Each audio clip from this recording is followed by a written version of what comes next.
ከሁለገብ ሐሳቦች የዓለም የዜና ማዕከል ሰሞነኛ መረጃዎችን ይዘንላችሁ ቀርበናል። ጤና ይስጥልን፣ እንደምን አላችሁ ቤተሰቦቻችን? በያላችሁበት የምድር ክፍል ሆናችሁ የዓለምን የልብ ትርታ የምታዳምጡ ከፖለቲካው ሴራ እስከ ኢኮኖሚው ፍልሚያ ከቴክኖሎጂው ምጥቀት እስከ የሰው ልጅ ተፈጥሯዊ ትግል የምንቃኝበት የዓለም የዜና ዝግጅታችን ጀምሯል። ዛሬ እሁድ ጥር 17 ቀን 2018 ዓ.ም ነው። ሰሞኑን የዓለም የፖለቲካ ሚዛን በዳቦስ የበረዶ ተራሮች ላይ ሲንገዳገድ የቆየ ሲሆን የኢትዮጵያ ኢኮኖሚ በዲጂታል አብዮት የጥቁር ገበያውን አከርካሪ ሰብራለሁ ሲል አዲስ ምዕራፍ ከፍቷል። አውሮፓ በዲጂታል እገዳ ስትናወጥ፣ አሜሪካ በተፈጥሮ ቁጣ በረዶ ለብሳለች። ከሀገር ቤት እስከ አሜሪካ፣ ከመካከለኛው ምስራቅ እስከ ጠፈር ሀያላን ዓለም በዛሬው ዕለት ምን ገጽታ ላይ ናት?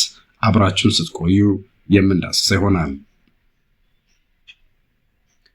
ዜናችን የምንጀምረው የዓለም ሀያላንና የቢሊዮነሮች መፈንጫ ከሆነችው ከስዊዘርላንድ ዳቮስ ነው። በአልፕስ ተራሮች ቅዝቃዜ ውስጥ የዓለም ፖለቲካ ትኩሳት ጣራ ነክቷል። 56ኛው የዓለም ኢኮኖሚ ፎረም ሲጠናቀቅ ያልተጠበቀ አነጋጋሪና በተንታኞች ዘንድ የዲፕሎማሲ የመሬት መንቀጥቀጥ የተባለ ክስተት ተመዝግቧል። ወደ ዋይት ሃውስ በድጋሚ የተመለሱ ፕሬዚዳንት ዶናልድ ትራምፕ ዓለምን ግራ ያጋባ አዲስ ካርድ መዘዋል። ቀደም ሲል ግሪንላንድን ከአውሮፓ ገዛለሁ በሚል ከፍተኛ ውጥረት ውስጥ የነበሩት ትራምፕ ዛሬ በዳቦስ መድረክ ላይ ቀርበው ጉዳዩን ወደ ስትራቴጂካዊ የልማት መዋቅር እንደቀየሩ ሲናገሩ የአውሮፓ መሪዎች እፎይታ ተሰምቷቸው ነበር። ነገር ግን ይህ እፎይታ የቆየው ለደቂቃዎች ብቻ ነው። ትራምፕ ንግግራቸውን በመቀጠል የሰላም ቦርድ የተሰኘ አዲስ ዓለም አቀፍ ስብስብ መመስረታቸውን ይፋ አድርገዋል። ነገሩን ይበልጥ አነጋጋሪ ያደረገው ደግሞ በዚህ የሰላም ቦርድ ውስጥ የምዕራባውያን ቀንደኛ ተቀናቃኝ የሆኑትን የሩሲያው ፕሬዝዳንት ቭላዲሚር ፑቲንን በክብር እንግድነትና በአባልነት መጋባዛቸው ነው። ይህ የአሜሪካ እርምጃ እንደ CNN እና ዘ ጋርዲያን ባሉ ታላላቅ ሚዲያዎች ዘንድ ኔቶን የማፍረስ ያህል የሚቆጠር አደገኛ እርምጃ ተብሎ ተተችቷል።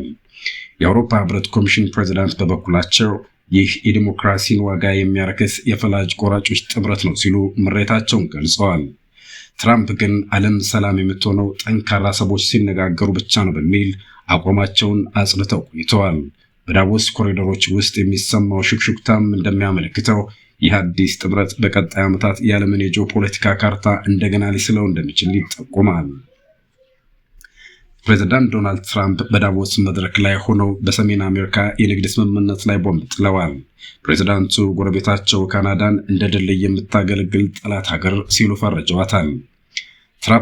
ትራምፕ እንዳሉት ካናዳ የቻይና ምርቶች በቀላሉ ወደ አሜሪካ እንዲገቡ በር ከፍታለችና ቻይና አሜሪካንን ለመውረር ካናዳን እንደ መሸጋገሪያ ወደብ የተጠቀመችባት ነው ሲሉ ከሰዋል።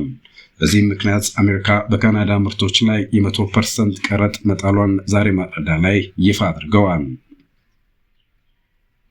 ካናዳ ከቻይና ጋር ያላትን ግንኙነት ካላቋረጠች የንግድ ግንኙነታችን ያበቃል ያሉት ትራምፕ ይህ እርምጃ አሜሪካን ከኢኮኖሚ ወረራ ለመከላከል የታለመ መሆኑን ገልጸዋል።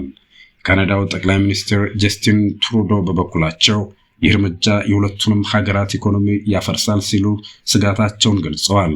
ለዚህ ምንጫችን ደግሞ ሮይተርስ እና ፎክስ ኒውስ ናቸው። ወደ እናት ሀገር ኢትዮጵያ ስንመለስ የኢኮኖሚ ሉዓላዊነት ጥያቄ መልስን ያገኝበት የሚመስል ታላቅ ብስራት ተሰምቷል። ለዘመናት የኢትዮጵያን ኢኮኖሚ እንደ ጅብ ሲቦጭቅ የውጭ ምንዛሬን አድርቆ የኑሮ ውድነት ሲያባብስ የነበረው የጥቁር ገበያ ዛሬ በቴክኖሎጂ ምጥቀት ትልቅ መርፌ ተወግቷል። የኢትዮጵያ ንግድ ባንክ ከዓለም አቀፍ የፋይናንስ ተቋማት ጋር በመተባበር ያዘጋጀውን CBE ኮኔክት የተሰኘ ዘመናዊ የዲጂታል መድረክ ዛሬ በይፋ ያስጀምሯል። ይህ መተግበሪያ ለቀልድ የሚሆን አይደለም፣ የጨዋታ ለውጥ እንጂ። በዓለም ዙሪያ የሚገኙ ዳያስፖራዎች ካሁን በኋላ ዶላርን በሻንጣ ይዘው መምጣት ወይም በሀገር ወጥ ደላሎች መላክ አያስፈልጋቸውም። በታሪክ ለመጀመሪያ ጊዜ ማንኛውም ኢትዮጵያዊ ወይም ትውልደ ኢትዮጵያዊ በያለበት ሀገር ሆኖ በኢትዮጵያ ንግድ ባንክ ውስጥ የዶላር ቦርሳ በራሱ ስም መክፈት የሚችልበት አሰራር ተፈቅዷል። የባንኩ ፕሬዝዳንት በምረቃው ስነ ስርዓት ላይ እንደገለጹት ይህ አሰራር ዜጎች ገንዘባቸውን በውጭ ምንዛሬ ይዘው ሲፈልጉ ወደ ብር ሲፈልጉ ለኢንቨስትመንት እንዲያውሉት ነፃነት ይሰጣል ብለዋል። ምንጮቹ እንደሚጠቁሙት ከሆነ መንግስት በዚህ ቴክኖሎጂ አማካኝነት በአመት ከ35 ቢሊዮን ዶላር በላይ የሚገመት የውጭ ምንዛሬ ወደ ህጋዊ መስመር ይገባል ብሎ አቅዷል። የጥቁር ገበያ ደላሎች ከወዲሁ ድንጋጤ ውስጥ መግባታቸውና የዶላር ዋጋ በህገወጡ ገበያ ላይ መውረድ መጀመሩን ከካፒታል ኢትዮጵያ ያገኘነው መረጃ ያመለክታል። ይህ እርምጃ የዋጋ ንረትን በማረጋጋት ረገድ የጎላ ሚና ይኖረዋል ተብሎ በጉጉት ይጠበቃል። ከኢኮኖሚ መንደር ስንወጣ በሰሜኑ የሀገራችን ክፍል የተሰማ ወሳኝ የፖለቲካና ወታደራዊ ዜናን እናገኛለን።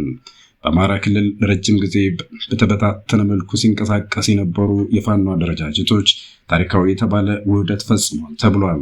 ዛሬ ማለዳ የወጣው መግለጫ እንደሚያመለክተው የተለያዩ የፋኖ ክንፎች በአንድ ጥላ ስር ተሰባስበው የአማራ ፋኖ ብሔራዊ ንቅናቄ መመስረታቸውን አውጀዋል።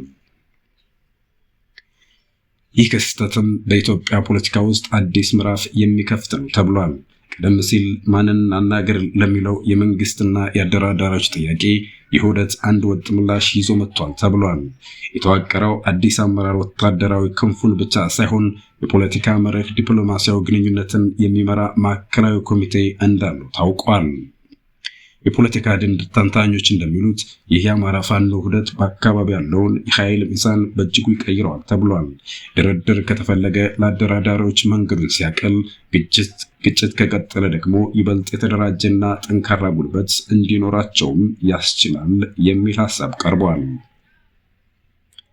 የአሜሪካው ክሪቲካል ትራይትስ ተቋም ይህን አስመልክቶ ባወጣው መጣጥፍ የፋኖ አንድነት መምጣት በምስራቅ አፍሪካ የፖለቲካ ሰማይ ላይ አዲስ ደመና ነው ሲል ጉዳዩን ዘግቦታል። ወደ ሌላኛው መረጃ ስናልፍ ዓለምን በቴክኖሎጂ ከመረብ ላላቀቁ አይናችንን ወደ ፈረንሳይ እናሽከርክር። ፓሪስ ለቴክኖሎጂ ቱጃሮች ቀይ መስመር አስመራለች።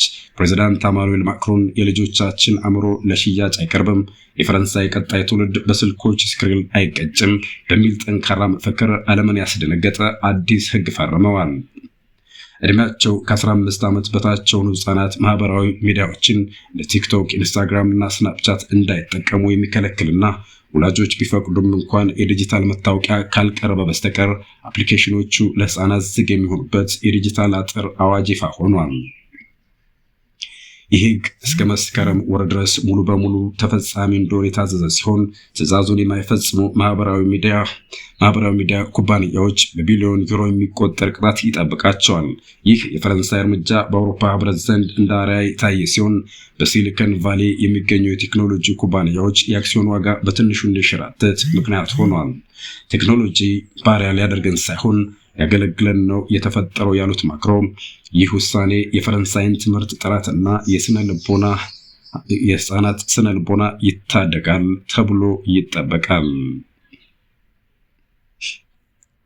ከምድር ወለል ከፍ ስንል ደግሞ የሰው ልጅ ጥበብ ከዋክብትን እየዳሰሰ እንደሆነ ነው። ዛሬ ማለዳ ሳይንስ ከእግዚአብሔር የጥበብ ስራ ጋር ተጋፍጧል። የጠፈር ተመራማሪዎች ከሚልክዌይ ጋላክሲ እምብርት እስካሁን ከታዩት ሁሉ እጅግ የጠራ እጅግ የረቀቀ የሬዲዮ ሞገድ ምስል ለዓለም ይፋ አድርገዋል።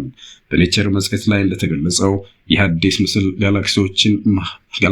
ጋላክሲያችን መሃል ላይ ስላለው ጥቁር ጉድጓድ ወይም ብላክ ሆል አዲስ ሚስጥር የሚገልጽ ነው። ሳይንቲስቶቹ እንዳሉት ይህ ምስል የጽልመት ብቻ ሳይሆን የብርሃን ምንጭ እንደሆነም ያሳያል ብለዋል።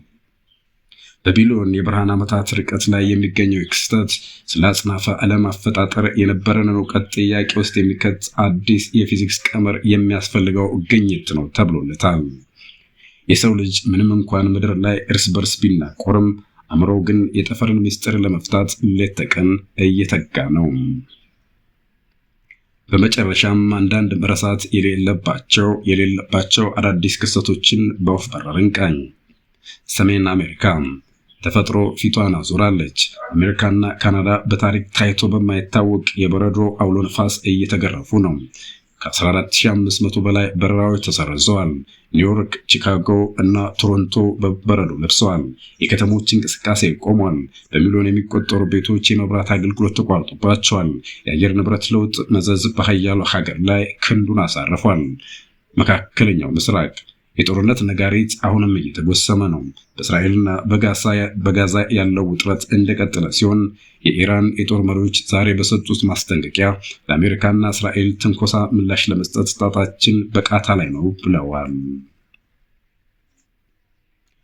አልጀዚራ እንደዘገበው ቀጠናው በማንኛውም ሰዓት ወደ አደገኛ ጦርነት ሊገባ ይችላል ተብሏል። ዜና ስፖርት። የእንግሊዝ ፕሪሚየር ሊግ ናፋቂዎች ትኩረት ሁሉ ወደ ለንደን ነው። የአርሰናልና የማንቸስተር ዩናይትድ ታላቅ ፍልሚያ ዛሬ ምሽት በኤምሬትስ ስቴዲየም ይደረጋል። መድፈኞቹ ዋንጫውን ለማሳደድ፣ ቀይ ሰይጣኖቹ ደግሞ ክብር ለማስመለስ የሚያደርጉት ይህ ጨዋታ ከእግር ኳስነት አልፎ የክብር ጦርነት ሆኗል። ዓለምም በጉጉት እየጠበቀው እንደሆነ ተረጋግጧል። አድማጭ ተመልካቾቻችን የዓለማችን ገጽታ በጥቂቱ ይሄን ይመስል ነበር። ነገሮች በከፍተኛ ፍጥነት እየተለዋወጡ ነው። በቴክኖሎጂ እየተራቀቅን፣ በፖለቲካ እየተወዛገብን፣ በተፈጥሮ እየተፈተንን ወደፊት እንቀጥላለን። ከኢትዮጵያ የፋይናንስ ነጻነት እስከ ፈረንሳይ የህፃናት ጥበቃ፣ ከዳቦስ የፖለቲካ ሴራ እስከ ጠፈር ረቂቅ ምስጢር ዳሰሳ አድርገናል። ቪዲዮ ከተመቻችሁ ላይክ እና ሼር ማድረጋችሁን አትርሱ። ሁለገብ ሐሳቦች ነበርን። ቸር ያሰማን። ሰላም ለምድራችን።